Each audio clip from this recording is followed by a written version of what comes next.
پورا پورا نفع ہمیں ملے، سب سے پہلی بات تو یہ ہے کہ ہر ساتھی یہ نیت کرے کہ ہر مجلس میں شروع سے لے کر آخر تک رہیں گے، تاکہ پوری بات سنیں، پوری بات سمجھیں۔ جب پوری بات سنیں گے اور پوری بات سمجھیں گے تو ہی عمل پورا کر سکیں گے، اور جب عمل پورا ہوگا تو اس کا نفع پورا ہوگا۔ ادھورے عمل پر کبھی کام کا پورا نفع نہیں ملتا، اس لیے ہر مجلس میں شروع سے لے کر آخر تک رہنا۔ کہ آنکھیں بند ہو گئی تو کان بند ہو گئے، مجلس میں ہونے کے باوجود بھی کوئی بات دل تک جائے گی نہیں، اور جب بات دل تک نہیں جائے گی تو زندگی کے رخ کو صحیح نہیں کرے گی۔ معلومات سے زندگی نہیں بنتی ہے، زندگی اس وقت میں بنتی ہے جب بات کانوں کے راستے سے دل تک پہنچ جاتی ہے، اور اللہ نے دین کی بات میں بڑی طاقت رکھی ہے زندگیوں کی تبدیلی کی۔ کتابوں میں واقع آتا ہے کہ ڈکیتی کی حالت میں ایک گھر پر ڈکیتی کی کوشش ہو رہی ہے، اور گھر کے اندر سے آواز آئی قرآن پاک کے پڑھنے کی، أَلَمْ يَعْنِ لِلَّذِينَ آمَنُوا أَن تَخْشَعَ قُلُوبُهُمْ لِذِكْرِ اللَّهِ، کیا ایمان والوں کے لیے وقت آیا نہیں ہے کہ ان کے دل اللہ کے لیے ڈر جائیں؟ بس اس بات کا کانوں کے راستے سے دل تک کیا پہنچنا تھا کہ فوراً زبان سے ہی نکلا، آ گیا، اور اپنی ساری چوری چکاری کے سامان کو توڑ پھوڑ کر پورا مجمع بیت اللہ پہنچا، اور سچی پکی توبہ کر کے بہت بڑے اللہ والے بن کر دنیا سے گئے۔ یہ دین کی بات کا اثر ہے، لیکن اثر اس وقت میں ہوگا جب یہ دل تک پہنچے گی۔ انسانیت تھی اور قیامت تک کا زمانہ تھا، یہ آپ کی محنت کا میدان ہے کہ آپ کو اتنا بڑا کام کرنا ہے، اور اس کے لیے کام کا زمانہ آپ کو جو دیا گیا وہ صرف 23 سال کا دیا گیا، کہ اتنے بڑے کام پر قابو کتنے وقت میں پانا ہے، کہ بھائی کتنے وقت میں پانا ہے، بولتے رہو 23 سال میں، صرف 23 سال کا زمانہ دیا گیا کہ اتنے عرصے میں اتنا بڑا کام کرنا ہے۔ تو اس کے لیے آپ نے محنت کا کیا رخ لیا؟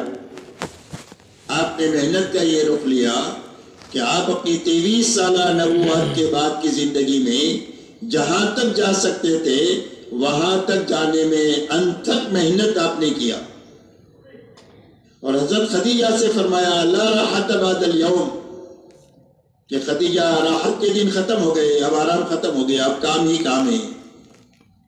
اور اپنی 23 سالہ زندگی میں آپ کا لمبے میں لمبا سفر جو ہے وہ تبوک تک کا ہے،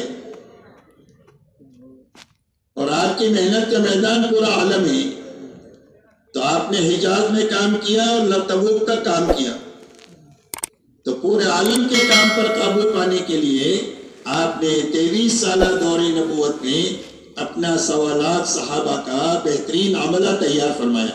کون ہے؟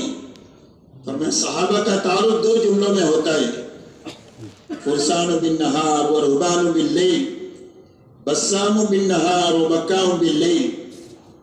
فرمایا صحابہ کون ہے؟ فرمایا دن کے شہ سوار ہے اور راتوں کے یہ عبادت گزار ہے، دین کو گھوڑے کی پشت پر بیٹھ کر پوری دنیا میں پھر رہے ہیں، لوگوں کو اللہ کی پہچان کرانے کے لیے کہ اللہ کون ہے اور کیسے ہے، اور راتوں کے یہ عبادت گزار ہے۔ کانوا قلیلا من اللیل ما یہجعون وبالاسحار هم یستغفرون۔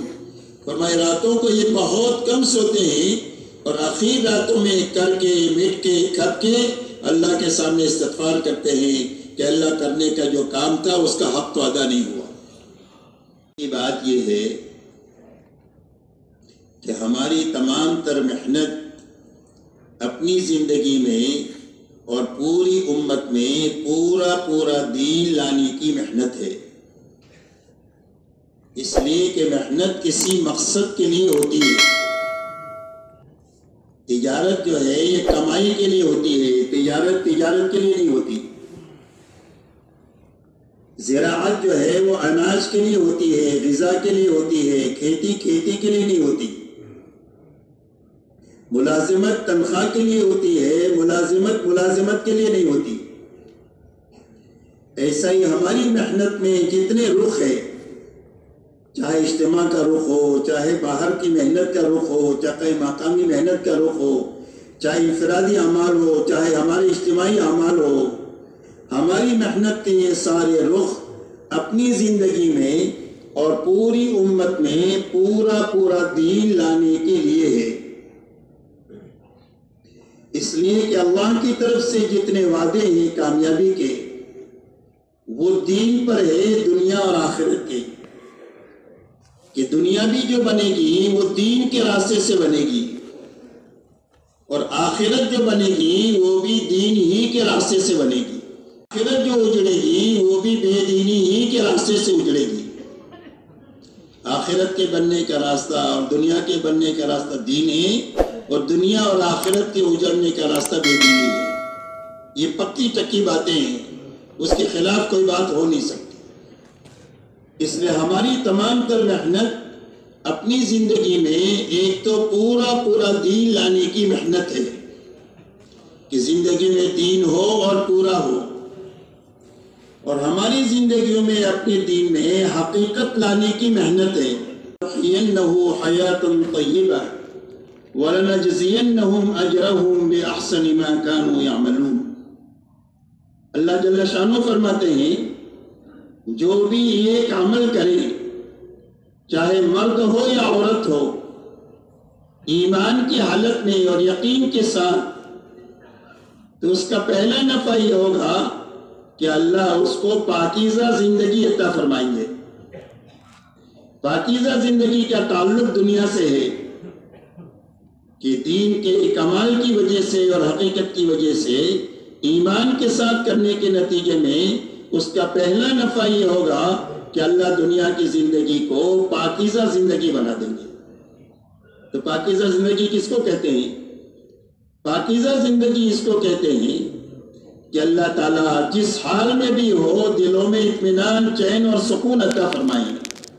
جھوپڑے میں ہی لیکن دل میں سکون ہے، رات کو بھوکا سویا ہے لیکن بادشاہوں کس سے زیادہ دلوں میں سکون ہے۔ پانی کے ساتھ دیں گے، یہ حیات طیبہ کا اثر ہوگا۔ دنیا حالات کا گھر ہے، دنیا حالات کا گھر ہے، کبھی خوشی ہے، کبھی غمی ہے، کبھی بیماری ہے، کبھی تندرستی ہے، کبھی مالداری ہے، کبھی غریبی ہے، کبھی امن ہے، کبھی خوف ہے۔ تو دنیا حالات کا گھر ہے۔ تو جب کبھی بھی کوئی حال آئے گا تو اس حال سے نکلنے کے لیے اللہ دعاؤں میں قبولیت کا مقام عطا فرما دیں گے۔ کہ حال کیسے حل ہو جائے گا؟ فرمایا دعا کے راستے سے حال ہو جائے گا، حال سے اللہ نکال دیں گے، وہ دعا کی قبولیت عطا فرمائیں گے۔ اور اللہ تعالیٰ اس حیات طیبہ میں ایسی صاف ستھری اور پاکیزہ زندگی عطا فرمائیں گے کہ ہر آدمی کو دیکھ کر رشک ہو کہ یہ زندگی تو مجھے ملنی چاہیے۔ کہ دین کے دو نفع ہیں، ایک برکت ہے، ایک بدلہ ہے۔ تو برکت دنیا میں ملے گی اور بدلہ آخرت میں ملے گا، اس لیے کہ دنیا بدلے کی متحمل نہیں ہے۔ دین کا بدلہ بہت بڑا ہے، اور بڑا بدلہ دینے کے لیے اللہ نے آخرت بنائی ہے۔ اس لیے آخرت میں اللہ تعالیٰ بدلہ دیں گے، جنت کی شکل میں، اپنی رضا کی شکل میں۔ ایک تو جنت دیں گے، اور جنت میں اللہ اپنی رضا دے دیں گے، جہاں پر آدمی کی ہر خواہش پوری ہوگی اور آدمی کی ہر مانگ پوری ہوگی۔ مختصر الفاظ میں سمجھے، وَلَكُمْ فِيهَا مَا تَشْتَهِي أَنفُسُكُمْ وَلَكُمْ فِيهَا مَا تَدَّعُونَ۔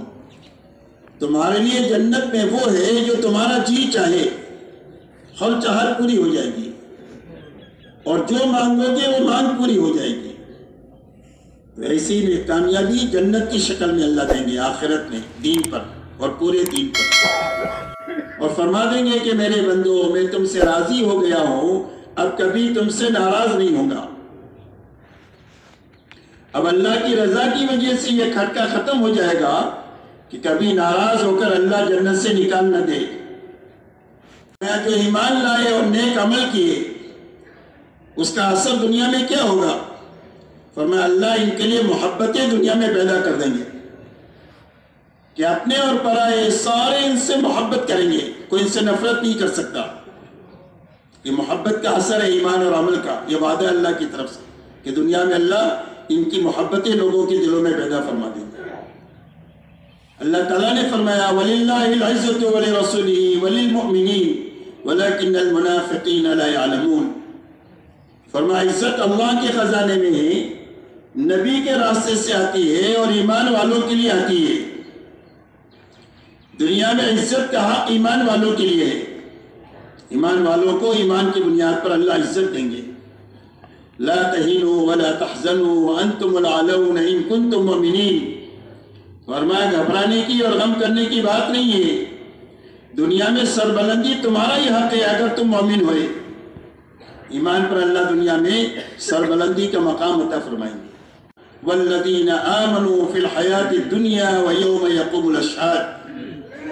اللہ فرماتے ہیں ہم اپنے نبیوں کی مدد کرتے رہیں گے اور ایمان والوں کی مدد کرتے رہیں گے، دنیا کی زندگی میں بھی اور قیامت کے دن بھی ہماری مدد ان کے ساتھ چلے گی۔ وعد اللہ الذین آمنوا وعملوا منکم وعملوا الصالحات لیستخلفنہم فی الارض الی آخر الآیہ۔ اللہ جل شانہ فرماتے ہیں اللہ وعدہ کرتے ہیں ایمان والوں سے اور نیک عمل کرنے والوں سے کہ ان کو دنیا کے سیاہ اور سفید کا مالک بنائیں گے، ان کے ہاتھوں دنیا میں حق کو زندہ کریں گے اور حق کے زندہ کرنے کی وہ محنت ان کے ہاتھوں سے لیں گے جو اللہ نبیوں سے لیتے ہیں۔ فرمایا وہ محنت ہم ان سے لیں گے اور جیسے پہلے لوگوں سے کام لیا ان سے کام لیں گے، اور ان کے لیے جس دین کو پسند کیا ہے اس کی کمزوری کو ختم کر کے اس کو قوت عطا فرما دیں گے کہ ایک ایک سبحان اللہ پر اس کے لیے جنت میں ایک پودا لگائیں گے اور وہ پودا اتنا بڑا ہوگا کہ جب یہ جنت میں جائے گا تو اس پودے کی اس درخت کے نیچے ایک تیز رفتار گھوڑا 100 سال تک دوڑتا رہے تو سایہ ختم ہو کر کے نہ دے گا۔ یہ ایک سبحان اللہ کا نفع ہوگا آخرت میں۔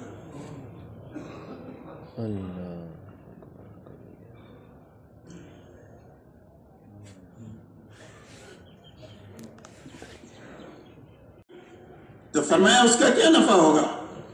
فرمایا اللہ اس کا کئی گنا دنیا میں دیں گے اور آخرت میں بھی حساب دیں گے، لیکن دنیا میں کیا نفع ہوگا؟ فرمایا اس کا مال محفوظ ہو جائے گا، کوئی چور چوری نہیں کر سکتا، کوئی ڈاکو ڈکیتی نہیں ڈال سکتا اور کوئی پانی ہلاک نہیں کر سکتا، کوئی بجلی اس کے مال کو جلا نہیں سکتی، مال محفوظ ہو گیا زکوٰۃ کے دینے کی وجہ سے۔ اور فرمایا اس کا مال روز بڑھے گا زکوٰۃ کی وجہ سے، مال کی زکوٰۃ دینے کی وجہ سے روز مال بڑھے گا۔ فرمایا مال کے بڑھانے کا گور وہ لوگ جانتے ہیں جو ایک ایک پائی کا حساب دیتے ہیں زکوٰۃ کا۔ اس لیے میرے دوستو دین کا نفع دنیا کا بھی ہے آخرت کا بھی ہے۔ شرط وَنَحْشُرُهُ يَوْمَ الْقِيَامَةِ عَامًا قَالَ رَبِّ لِمَ حَشَرْتَنِي عَامًا وَقَدْ كُنْتُ بَصِيرًا قَالَ كَذَلِكَ أَتَتْكَ آيَاتُنَا فَنَسِيتَهَا وَكَذَلِكَ الْيَوْمَ تُنْسَى۔ اللہ جل شانہ فرماتے ہیں جو ہماری ذکر سے اور ہماری اطاعت سے اور ہماری فرما برداری سے منہ موڑے اور اپنی من مانی اور بنچاہی زندگی گزارے، اللہ فرماتے ہیں ہم اس کی زندگی کو تنگ کر دیں گے۔ یہ اس کی نحوست ہے دنیا میں بے دینی کی کہ وسائل خوب ہوں گے اور راحتوں کے اسباب بہت ہوں گے، لیکن پریشانیاں اتنی ہوگی کہ آدمی جینے کے بجائے مرنے کو پسند کرے گا۔ آپ دیکھ لو دنیا میں خودکشی جو لوگ کرتے ہیں اکثر بھوکے لوگ نہیں کرتے ہیں، وہ لوگ کرتے ہیں جن کے پاس بہت وسائل ہیں، کھانے پینے کے، رہنے سہنے کے، سواریوں کے، سارے عیش و آرام کے وسائل ہیں، لیکن اللہ نے زندگی کو تنگ کر دیا بے دینی کی نحوست کی وجہ سے اور اللہ کے ساتھ سرکشی کی نحوست کی وجہ سے، جس کی وجہ سے جینے کے بجائے مرنے کو پسند کرتا ہے، حالانکہ اس کو معلوم نہیں ہے کہ اس موت کے بعد جو مصائب شروع ہونے والے ہیں وہ اتنے بڑے مصائب ہیں گے کہ دنیا کے مصائب اس کے سامنے ایک ذرے کی حیثیت نہیں رکھتے. لیکن آدمی حل سمجھتا ہے مرنے میں، حالانکہ مصائب کا وہ سمندر شروع ہوگا کہ آدمی روئے گا روئے گا، آنسو ختم ہو جائیں گے تو خون روئے گا، خون ختم ہو جائے گا، اس کے بعد پیپ روئے گا، اور اس کے بعد اتنا روئے گا کہ اس کے آنسو میں کشتیاں چلے گی، لیکن اللہ کو کوئی ترس اور پیار نہیں آئے گا. اتنی بڑی تباہی کے ساتھ میں اس کی آخرت اجڑے گی جو اللہ کے دین سے اعراض کر کے زندگی گزارے گا. دنیا تنگ ہو جائے گی اور قیامت کے دن اللہ اس کو اندھا اٹھائیں گے. وہ کہے گا اللہ میں تو بینا تھا دنیا میں، مجھے اندھا کیوں اٹھایا؟ اللہ فرمائیں گے کہ ہماری آیتیں اور نشانیاں تمہارے پاس آئی، تم نے اس کو بھلا دیا، آج کے دن تم کو بھلا دیا جائے گا. کوئی سنوائی نہیں ہوگی. اللہ کو پکارے گا، اللہ کی طرف سے جواب ملے گا اخسؤوا فیہا ولا تکلمون، ذلت کے ساتھ پڑے رہو، ہم سے بات مت کرو. اس لیے میرے محترم بزرگوں دوستو، بنیادی بات یہ سمجھنے کی ہے کہ ہماری تمام تر محنت اپنی زندگیوں میں اور پوری امت کی زندگی میں پورا دین اپنی حقیقت کے ساتھ لانے کی محنت ہے. کہ آپ کو کھانا ہی پڑے گا، بلکہ حلال ہے، آپ کھائے تو ٹھیک ہے، نہ کھائے تو کوئی حرج نہیں. بہت ساری چیزیں ہیں زندگی بھر آپ نہ کھائے تو کوئی آپ سے مطالبہ نہیں ہے. ان کے دل میں یہ بات آئی کہ اگر میں اونٹ کا گوشت نہ کھاؤں تو میرا اسلام پر بھی عمل ہو جائے گا اور پہلا جو سچا مذہب تھا اس پر بھی عمل ہو جائے گا. ایسے اچھے جذبے سے ایک مباح چیز کو چھوڑا، فرض واجب کو نہیں چھوڑا، کوئی گناہ کا کام نہیں کیا، ایک مباح چیز چھوڑی اور اتنے اچھے جذبے سے چھوڑی. اللہ جل شانہ ارشاد فرماتے ہیں کہ اے ایمان والو، اسلام میں پورے داخل ہو جاؤ اور شیطان کے نقش قدم پر مت چلو، اس لیے کہ شیطان تمہارا کھلا ہوا دشمن ہے. اس لیے کہ ہم نے تمہارے لیے پورا دین اتار دیا ہے، عبادت کرنے کا طریقہ بھی بتا دیا ہے اور حکومت کرنے کا طریقہ بھی بتا دیا ہے.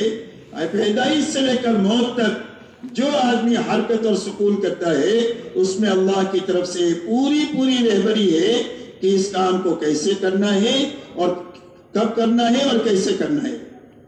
تو فرمایا ہم نے پورا دین تمہارے لیے اتار دیا. وَأَتْمَمْتُ عَلَيْكُمْ نِعْمَتِي، اور دین اسلام کے ذریعے سے ہم نے پوری نعمتیں تمہارے پر اتار دیا ہے. وَرَضِيتُ لَكُمُ الْإِسْلَامَ دِينًا، اور اسلام تم کو پسند کر کے دیا ہے. اب اسلام کے آنے کے بعد کسی اور مذہب کی طرف، کسی اور طور طریقوں کی طرف، کسی اور تہذیب اور تمدن کی طرف للچائی ہوئی نگاہوں سے دیکھنا اللہ اس کو برداشت نہیں کریں گے. اس لیے کہ جو جس قوم کے ساتھ مشابہت کرے گا قیامت کے دن اس کے ساتھ اٹھایا جائے گا. کوئی وبال دنیا میں آئے گا، زندگی میں آئے گا، انفرادی اجتماعی زندگی میں، وہ وبال اس کمزوری کو دور کرنے ہی سے دور ہوگا. ایک آدمی کے ایمان میں کھوٹ ہے تو تہجد پڑھنے سے وہ وبال جو آیا ہے ایمان کی کھوٹ کی وجہ سے وہ دور نہیں ہوگا. تہجد سے، نفلی روزوں سے دور نہیں ہوگا، ایمان کی کھوٹ دور کرنے سے وہ وبال دور ہوگا. ایک آدمی کی عبادت میں کمزوری ہے، علم کے ساتھ نہیں ہے، جہالت کے ساتھ ہے، اللہ کے دھیان کے ساتھ نہیں ہے، غفلت کے ساتھ ہے، اس کی وجہ سے کوئی وبال زندگی میں آیا ہے، تو یہ وبال جہالت کو ختم کرنے کے نتیجے میں اور غفلت کو ختم کرنے کے نتیجے میں وبال ختم ہوگا، اس کے علاوہ ختم نہیں ہو سکتا. اثر ہی ہو رہا ہے کہ موت کے وقت میں زبان سے کلمہ نہیں نکل رہا ہے.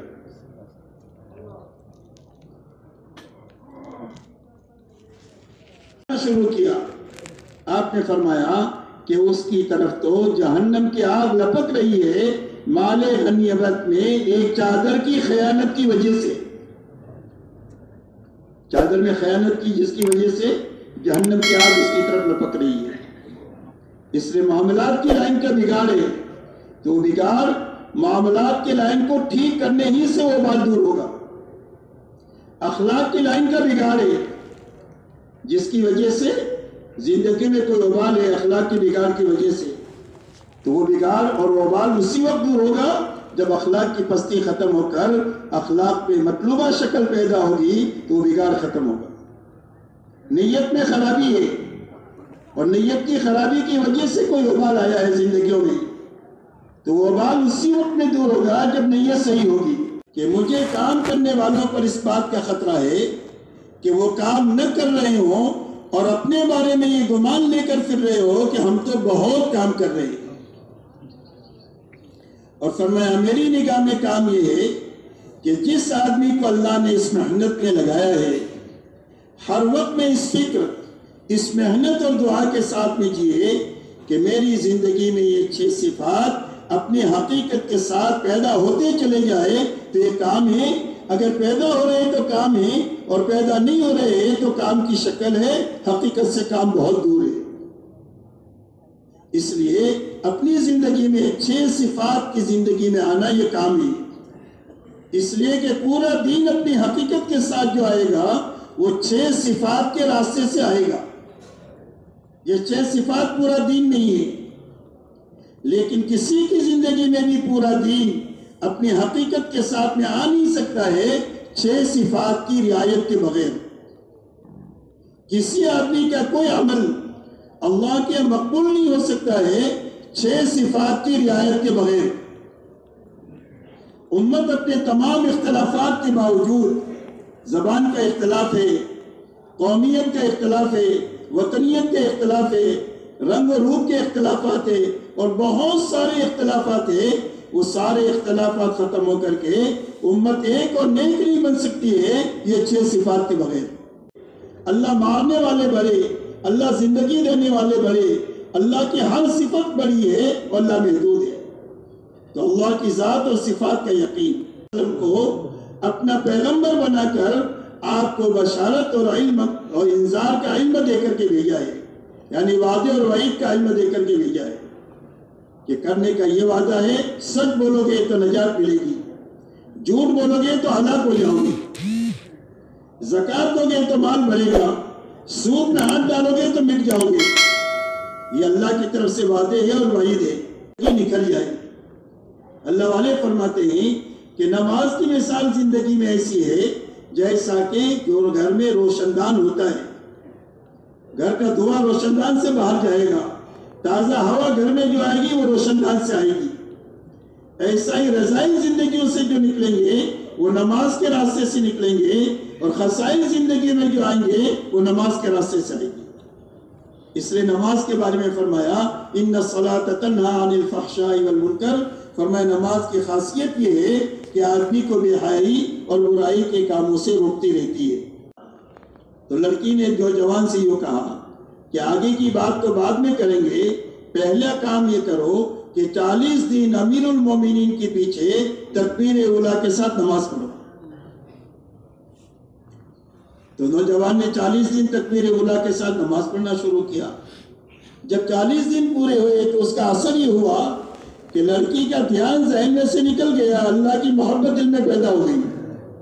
یہ نماز کا اثر ظاہر ہو گیا. نماز کے بارے میں فرمایا کہ نماز آدمی کو بے حیائی اور برائی کے سارے کاموں سے روکتی رہتی ہے. فرمایا زندگیوں میں نکھار جو آئے گا وہ نماز کے بنانے کے راستے سے آئے گا. تو روزانہ ہماری نماز میں ایک تو یقین پیدا ہو, ذکر ہے, اس طرح تو ذکر ہو گیا. ایک آدمی راستہ چل رہا ہے اور آدمی نگاہ نیچے کر کے چل رہا ہے تو یہ ذاکر ہے. ایک آدمی کے ہاتھ میں تسبیح اور حرام دیکھ رہا ہے تو یہ غافل ہے. اس لیے ذکر کی حقیقت جو ہے وہ اطاعت ہے. ذکر کی حقیقت اطاعت ہے. کل مطیع ذاکر, ہر اطاعت کرنے والا آدمی اللہ کا ذاکر ہے. ایک آدمی دکان پر بیٹھا ہوا ہے اور اپنے نوکر سے کہا ہوا ہے کہ 1 کلو میں 900 گرام ہی دینا, اور آپ کی تسبیح ہے تو یہ غافل ہے. پورا توڑ رہا ہے, پورا دے رہا ہے تو یہ ذاکر ہے. اس لیے ذکر جو ہے اس کی حقیقت اطاعت ہے کہ جس کام کو جیسا اللہ نے کرنے کے لیے کہا ہے اور جس طریقے پر کرنے کے لیے کہا ہے اس کو کرنے کا نام طریقہ ہے, اس کا نام علم ہے, اور اس طریقے پر کرنے کا نام جو ہے وہ عمل ہے اور ذکر ہے. رحمت اللہ علیہ فرماتے تھے کہ ہماری اس محنت میں 2 پہیے ہیں, ایک علم ہے اور ایک ذکر ہے. علم اور ذکر کے بغیر اگر یہ تبلیغ چل رہی ہے تو یہ تبلیغ اپنی منزل تک نہیں پہنچے گی، اس لیے کہ جہالت کے ساتھ تو آدمی اللہ کو پہچان ہی نہیں سکتا ہے۔ بے علم نتوا خدا را شناخت، بغیر علم کے اللہ کو پہچانا نہیں جا سکتا، اور غفلت کے ساتھ میں اللہ کو یاد نہیں کیا جا سکتا۔ اس لیے میرے دوستو، علم اور ذکر میں ترقی ہو، والا ہو نہ جاننے والا ہو، ہر ایک کو سلام کرو، سلام کے راستے سے آپس میں محبتیں پیدا ہو جائے گی۔ گھر میں داخل ہو تو سلام کرو، کوئی ایمان والا ملے تو اس سے سلام کرو، فرمایا سلام کرنے والے کی وجہ سے آپس میں محبتیں پیدا ہوگی، سلام کرنے والے کو بھی ثواب ملے گا اور جواب دینے والے کو بھی جواب ملے گا، سلام کا ثواب ملے گا۔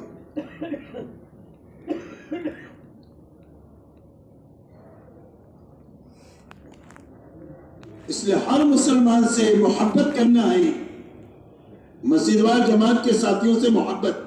المؤمنون اخوہ، سارے ایمان والے آپس میں بھائی بھائی ہیں، ایمان سے بڑا کوئی رشتہ نہیں ہے، ایمان سب سے بڑا رشتہ ہے۔ اسی لیے غزوہ بدر میں جب قیدی پکڑ کر کے آئے ہیں دوسری طرف کے، حضور صلی اللہ علیہ وسلم نے مشورہ کیا کہ ان قیدیوں کے ساتھ کیا کرنا چاہیے، تو حضرت صدیق اکبر رضی اللہ تعالیٰ نے رائے دیا کہ اللہ کے نبی ان سے فدیہ لے کر چھوڑ دینا چاہیے۔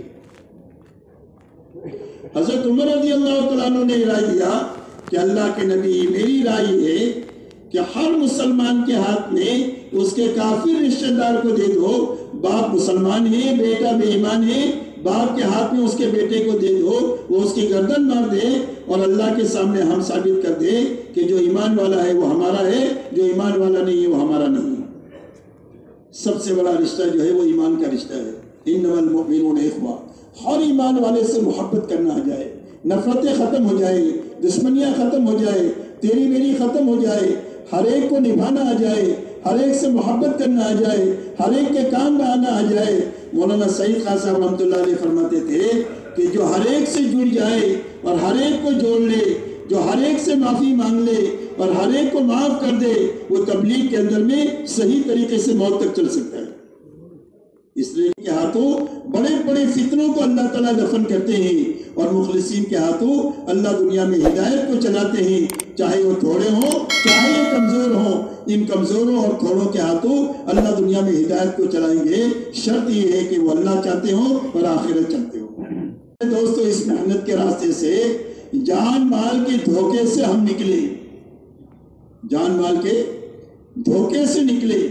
ہم کو یہ بات لگ گئی ہے کہ جان میری ہے، مال میرا ہے، میں جہاں چاہے وہاں لگاؤں، جب چاہے وہاں لگاؤں، بدلے میں خرید لیا ہے، اور اللہ تعالیٰ نے میرے ہاتھ میں امانتاً دیا ہے اور اس کے لگانے کا ایک مصرف بتایا ہے، مجھے اس مصرف پر اپنی جان مال کو لگانا ہے، اور اتنی لگانا ہے جتنا میری لگانے کا اللہ کی طرف سے حکم ہے۔ اس لیے کہ ہماری محنت کی یہ جو شکل اللہ والوں نے ایمان والوں کی کمزوری کو سامنے رکھ کر کے دیا ہے، یہ محنت کی ابتدائی شکل ہے۔ اس سطح تک پہنچ جائے اور محنت کی اس سطح تک پہنچ جائے جس سطح پر اور جس محنت کی بنیادوں پر اللہ کے نبی صلی اللہ علیہ وسلم امت کو چھوڑ کر گئے تھے۔ یہ ہماری منزل ہے، ہماری منزل چلہ چار مینہ سال نہیں ہے، ہماری منزل صحابہ ہے۔ ہم اس محنت کے ذریعے سے اس زندگی تک پہنچنا چاہتے ہیں جس زندگی پر اللہ کے نبی صلی اللہ علیہ وسلم اپنے صحابہ کو چھوڑ کر کے گئے تھے۔ فرمایا سابقین اولین مہاجر و انصار میں کے، اور جو ان کے پیچھے پیچھے اخلاص کے ساتھ میں چلے، فرمایا اللہ ان سے بھی راضی ہو گیا اور پیچھے چلنے والوں سے بھی اللہ راضی ہو گیا۔ اٹھنی جس پر توشہ تھا وہ گم ہو گئی۔ اب کھانا اس پر تھا، دیکھا بھوک لگی ہے تو انہوں نے دیکھا کہ کچھ کھانے کی جگہ ہے، تو دیکھا ایک جھوپڑا ہے، جھوپڑے پر پہنچے تو ایک بڑی بھی تھی، بڑی عمر کی عورت۔ اس سے کہا اماں جان ہم ہاشمی لوگ ہیں، اب ہماری مہمانی کرے گی؟ کہا بیٹا یہ سامنے بکری کھڑی ہے، لے آؤ ذبح کر کے میں تمہارے لیے پکا دیتی ہوں، کھا لو۔ اس عورت کے پاس اس کے سوا کچھ بھی نہیں ہے، بکری کے سوا، کہ ذبح کر کے دو میں تمہارے لیے پکا دیتی ہوں۔ پکایا، کھایا، چلے گئے کھانے۔ شوہر آیا، کہا کیا ہوا بکری کا؟ کہا وہ مہمان آئے تھے ان کو کھلایا، اور انہوں نے کہا ہم ہاشمی لوگ ہیں، کبھی تم کو ضرورت پڑے تو مدینہ میں آ جانا۔ تو اس بڑی بھی پر فاقہ آ گیا، تو مدینہ منورہ چلی گئی. مدینہ منورہ میں جب پہنچی تو وہ کچھ شہر بازار میں کچھ کر رہی تھی کام. اتنے میں حسنین میں سے کسی نے ان کو پہچان لیا. یہ بڑی بھی تو وہ ہے کہ جنہوں نے ہماری مہمانی کیا تھا. کہ اماں جان میرے ساتھ گھر چلو. گھر لے کر گئے. اپنے خادم سے کہا کہ اماں جان کو 1000 دینار دو, 1000 بکری دو. 1000 دینار دو اور 1000 بکری دو. اور فرمایا بھائی کے پاس لے کر جاؤ. بھائی کے پاس لے کر گئے. کہ بھائی نے کیا دیا؟ کہ 1000 دینار دیا, 1000 بکری دیا. تو اپنے خادم سے کہا کہ امی کو 1000 دینار دو, 1000 بکری دو. اور فرمایا عبداللہ ابن جعفر کے پاس لے کر جاؤ. حضرت عبداللہ ابن جعفر رضی اللہ تعالیٰ عنہ کے پاس لے کر گئے. تو انہوں نے کہا کہ کہاں سے آئی؟ کہا دونوں بھائیوں کے پاس سے آئی. کہا انہوں نے کیا دیا؟ کہا 1000 دینار دیا, 1000 بکری دیا. تو اپنے خادم سے کہا کہ اماں جان کو 2000 دینار دو, 2000 بکری دو. اور یہ فرمایا کہ اگر یہ دونوں بھائیوں سے پہلے میرے پاس آ جاتی تو اس سے بھی زیادہ دیتا. یہ خرچ کرنے کا معیار تھا. تو اپنے اللہ کی مخلوق پر اپنی جان مال اتنی لگانا جتنا لگانے کا تقاضا ہے. حضور پاک صلی اللہ علیہ وسلم نے 23 سالہ پوری امت کو عملی طور پر جان مال لگانے کی ان بنیادوں پر ان کو کھڑا کیا ہے کہ دعوت پر جان مال لگے گی, عبادت پر جان مال لگے گی, اخلاق پر جان مال لگے گی. عملی طور پر بھی اس پر چلایا اور سمجھانے کا موقع آیا تو یہی بات سمجھائی. اسی لیے آپ سے پوچھا گیا ای العمل افضل. فرمایا عمل میں سب سے بہترین عمل کون سا ہے؟ فرمایا الصلاۃ, نماز. اور نماز کہہ کر آپ نے پورا دین مراد لیا. فرمایا ثم, فرمایا بر الوالدین, ماں باپ کے ساتھ حسن سلوک کرنا. یہ کہہ کر آپ نے اخلاقیات کو بیان کیا. آپ کے کلمات جامع ہوا کرتے تھے. فرمایا ثم الجہاد فی سبیل اللہ, اللہ کے کلمے کو پھیلانے کے لیے اپنے آپ کو مٹانا اور کھپانا. عبادت بیان کیا, دعوت بیان کیا اور اخلاق بیان کیا. آپ دنیا سے تشریف لے جا رہے, جاتے جاتے فرما رہے الصلاۃ الصلاۃ وما ملکت ایمانکم. نماز کو ضائع مت کریو, نماز کے بارے میں اللہ سے ڈرتے رہیو, یعنی اپنے دین کی حفاظت کریو, اپنے ماتحتوں کے حقوق کو ادا کریو. یہ اخلاقیات کو بیان کیا. وہاں ماں باپ سب سے اوپر بیان کیا, وما ملکت ایمانکم سب سے نیچے طبقے کو بیان کیا. انفذوا جیش اسامہ, انفذوا جیش شمع, اسامہ کی جماعت کو روانہ کرو, اسامہ کی جماعت کو روانہ کرو. یہ کہتے ہوئے آپ اپنے رب سے ملے. اس لیے میرے دوستو, حضور صلی اللہ علیہ وسلم نے پوری امت کو محنت کی بنیادوں پر اٹھایا ہے. چوکی لگانے کی جگہ اپنے اور اپنے گھر والوں کی ضرورتیں ہیں. اس لیے کہ اسلام میں ملنگ بنا نہیں ہے. کمانا بھی دین ہے, خرچ کرنا بھی دین ہے. شرط یہ ہے کہ بقدر ضرورت ہو, اسراف سے بچ کر کے ہو. محنت کا یہ رخ حضور صلی اللہ علیہ وسلم نے قائم فرمایا 23 سال میں. اور اس 23 سال میں قائم کرنے کا نتیجہ یہ ہوا کہ صدیوں میں جو نقصان ہوا تھا اس کی تلافی سالوں میں ہو گئی. حضرت عیسیٰ علیہ السلام اور حضور صلی اللہ علیہ وسلم کے بیچ میں 650 سال کا زمانہ ہے جس میں کوئی نبی نہیں آئے. اس لیے انسانوں میں جہالت آخری درجے کی اور انسانوں میں گمراہی آخری درجے کی. اور یہ جہالت اور گمراہی صرف 23 سال میں ختم ہو گئی. کتنے سال میں ختم ہو گئی؟ 23 سال میں ختم ہو گئی. اور یہ دونوں بنیادیں زندہ ہو گئی. علم بھی زندہ ہو گیا اور ہدایت بھی زندہ ہو گئی. اس لیے کہ اللہ نے پوری انسانیت کے پنپنے کے لیے 2 بنیادیں اتاری ہیں. ایک ایمان اتارا ہے اور ایک علم اتارا ہے. اور یہ دونوں بنیادیں امت میں زندہ ہو گئی. 10 کے قریب جماعت تھی, اس سے پورے ملک کی ہدایت کا کام اللہ نے لیا. بدر میں 313 سے اللہ نے کام لے لیا. اور صحابہ کی سوالات جماعت سے اللہ نے اتنا بڑا کام لیا کہ پوری دنیا کے سوئے و نصیب کو اللہ نے جگہ دیا اور انسانیت کا رخ صحیح کر دیا اور پوری دنیا کے غلط دھارے کو صحیح دھارے سے بدل دیا ایک چھوٹی سی جماعت اور کمزور جماعت کے ہاتھ. اللہ تعالیٰ قبول پورا دنیا سے آیا ہوا پورا مجمع یہ طے کرے کہ ہمیں اس محنت کو ایسی اچھی طریقے سے کرنا ہے اور ایسی پوری طریقے سے کرنا ہے کہ آہستہ آہستہ ہم محنت کے اس رخ پر پہنچے جس رخ پر حضور صلی اللہ علیہ وسلم چھوڑ کر گئے تھے.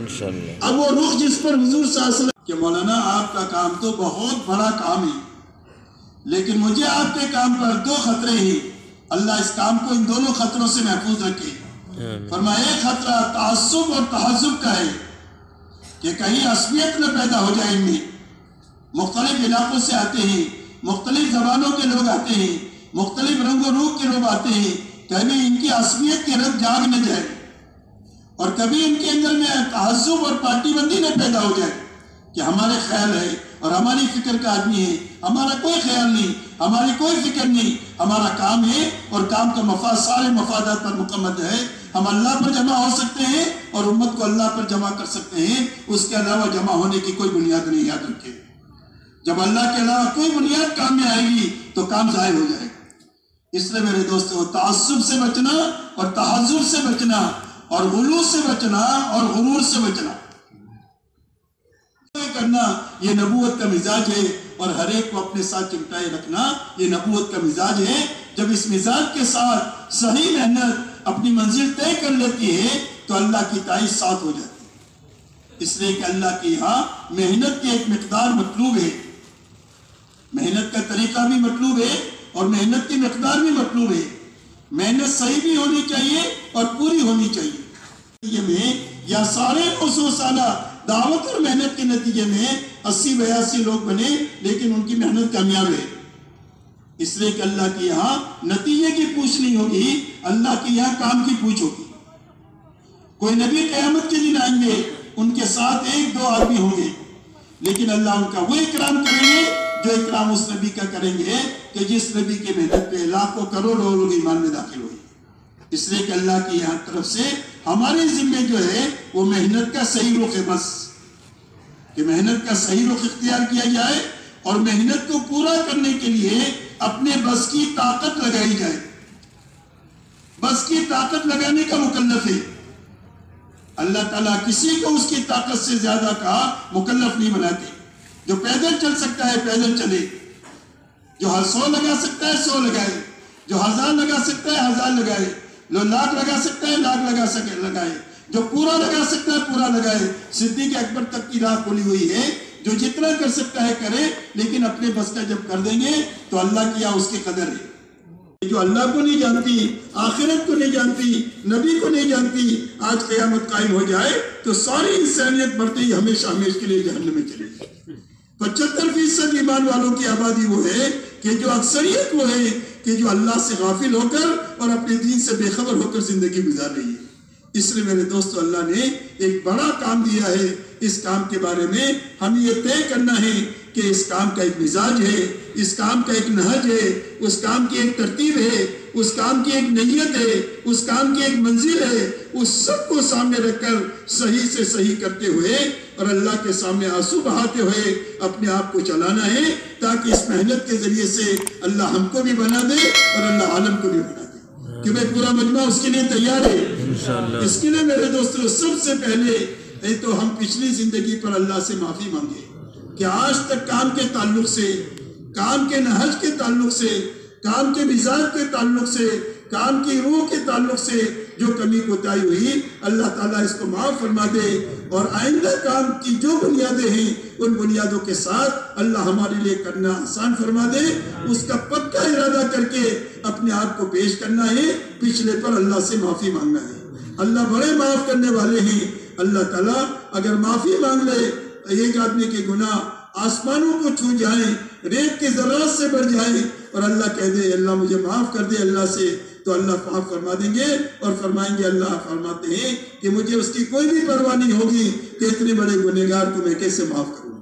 اس لیے میرے دوستو اللہ سے معافی مانگتے ہوئے آئندہ کے بارے میں طے کرے کہ ہمیں کام کو صحیح کرنا ہے اور پورا کرنا ہے۔